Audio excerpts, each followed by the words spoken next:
Welcome to Threshold, a place where we explore the sacred in the ordinary and the beauty in the in-between. I'm Molly Wilcox. I'm a wife, a mom, a writer, and your guide as we step over life's thresholds together. Whether you've been reading my newsletter for years or you're just discovering Threshold here, I'm so glad that you're listening. Together, we reflect on faith, creativity, and the small but meaningful ways we're being transformed in the everyday. Let's dive into this week's reflection.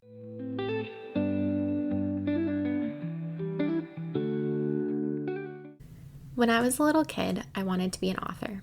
By the time I was in middle school, I had a pretty clear vision of what being an author would look like. In college, I was clinging to that vision. Standing in the dorm hallway with my little bag of toiletries in one hand, my toothbrush still dripping wet, one of the girls on my wing had stopped me. We were talking about her dream, which she had just spent a semester abroad pursuing. Then she asked about mine. My major, creative writing, seemed like a silly choice to some people, but at my Christian liberal arts college, there were a couple different ways you can make it sound like a good idea. A mix of spiritualizing, it's a calling, with some professional development. I have an internship, and it started to sound good. With this particular person, though, on this particular day, I told her I always thought one day I would have a home office and my kids would be at school, and I'd sit down at my desk to get a final draft of a book off to a publisher while munching on Twizzlers and popcorn in the middle of the afternoon. She didn't laugh. Instead, her eyes got wide, and she said, "That sounds perfect for you. I think you'll do that." We both turned to close our heavy wooden dorm room doors. I tucked my toiletries in their little spot on my dorm shelf and went back to my routine. Just a few days ago, I had my head in my hands at the kitchen table while I was talking to my husband after our baby's bedtime. "Is all this just a glorified hobby at this point?" I asked him while we were talking about my writing. To him, this sounded silly. I'd been writing for our entire marriage. I'd been published as a contributing writer in multiple places online, then in books, then wrote my own book, then ghost wrote books. I had a literary agent and a book proposal I was excited about. I was freelancing full-time and even freelanced for a publishing company. Then I got pregnant with our son. In this particular conversation, my husband and I talked about how I had no closure on my writing career. I was telling him I never really got a goodbye party. I never really quit. It was like one day I just woke up and suddenly identified more as stay-at-home mom than working mom, and I never formally left my work. No coworkers hugged me goodbye saying they'd miss me. I just stopped writing for the places I contributed to.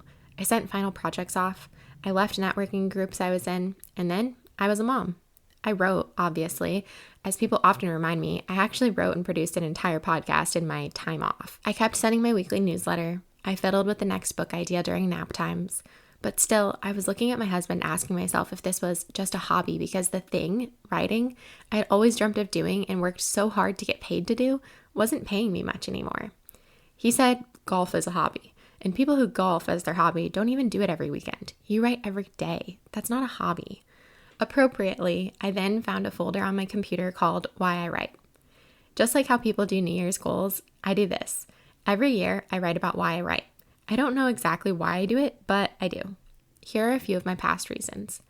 Number 1, I wanted to write before I understood words. I already knew poetry before I understood what poetry was. My life was poems and stories before I could walk. I don't know how, I don't understand it, but I know that I don't exist without writing. Number 2, I doubt myself, but I cannot let it control my life.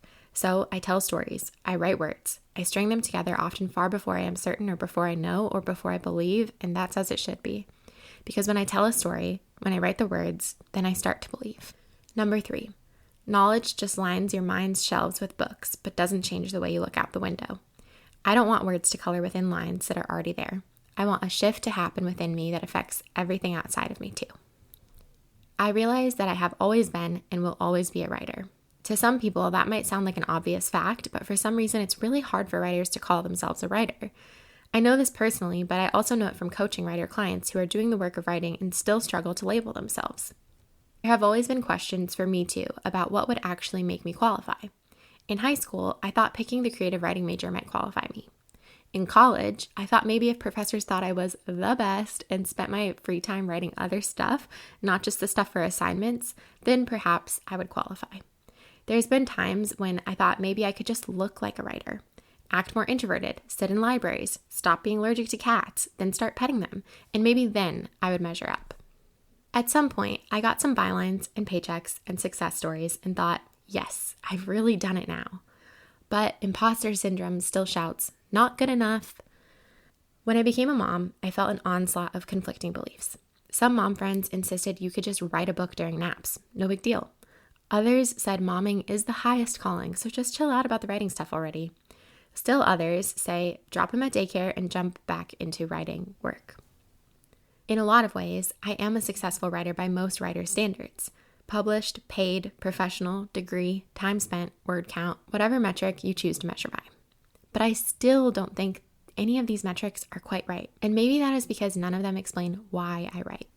I've been through more life than I had the last time I wrote about why I wrote. And I think I have an even less clear answer now. Actually, I think I just have more questions, deeper curiosity. But when I think of writing now, at this very moment in time, I think about my little boy waking me up at 3 a.m. I don't know why he was crying. I don't know what he needs. But even at 3 a.m, my entire being, mind, body, spirit, and soul can do nothing else but be with him. I would be with him again and again in that moment, without explanation or clarity as to why I need to be. I just go and hold him. To me, writing is like that. I might roll my eyes about it when I tell my friends about it the next day, thinking it was such a pain to be up in the middle of the night. But in the dim light in a rocking chair, I hold him with care, attention, and wonder. Words are like this to me. I just want to hold them, even though I don't always understand why.